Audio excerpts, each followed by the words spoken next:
காத்தாயி அம்மனின் அருளடியவர்கள் அனைவருக்கும் வணக்கம். இன்றைய தினம் மகிழ்வான செய்தி உங்களை வந்தடைய வாழ்த்துகள். அபிராமி அந்தாதி பாடல் எண் 83. பணியாளர்களால் அதிகப்படியான லாபம் ஏற்பட இந்த பாடலை படியுங்கள், கேளுங்கள். விரவும் புதுமலர் இட்டு நின் பாத விரைக்கமலம் இரவும் பகலும் இறைஞ்ச வல்லார் இமையோர் எவரும் பரவும் பதமும் ஐராவதமும் பகீரதியும் உறவும் குலிசமும் கற்பகக் காவும் உடையவரே.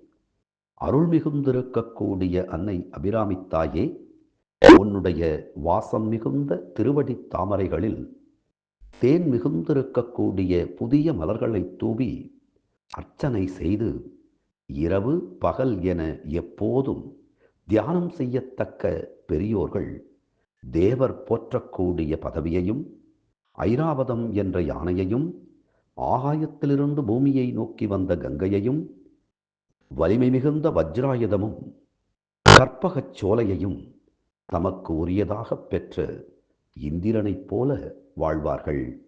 ஆம், அம்பிகையை மனதில் தியானித்தவர்கள் இந்திர பதவியை பெற்றதைப் போல மகிழ்ந்து வாழ்வார்கள். நல்ல பணியாளர்கள் யாருக்கு கிடைப்பார்கள்? யார் ஒருவர் பணிவாக இருக்கின்றார்களோ அவர்களுக்கு நல்ல பணியாளர்கள் கிடைப்பார்கள். நான் முதலாளி என்ற அகங்காரத்தில் செயல்படுவதைக் காட்டிலும் நானும் உங்களில் ஒருவன் என வேலை செய்யக்கூடியவர்களோடு தோளோடு தோள் நின்று பணி செய்யக்கூடியவர்களுக்கு நல்ல பணியாளர்கள் கிடைப்பார்கள்.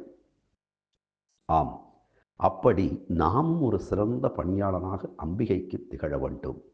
அம்பிகை அம்பிகை சொல்லக்கூடிய செயல்களை நாம் எந்தவிதமான எதிர்பார்ப்பும் இல்லாமல் செய்ய வேண்டும்.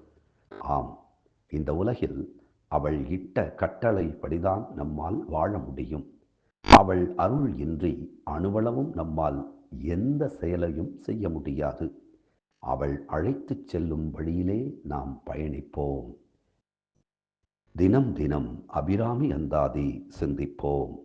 நம்மை அணைத்து காக்கும் காத்தாயி அம்மனின் திருப்பாதங்களை சிந்திப்போம்.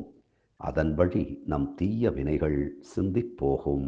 நன்றி, வணக்கம்.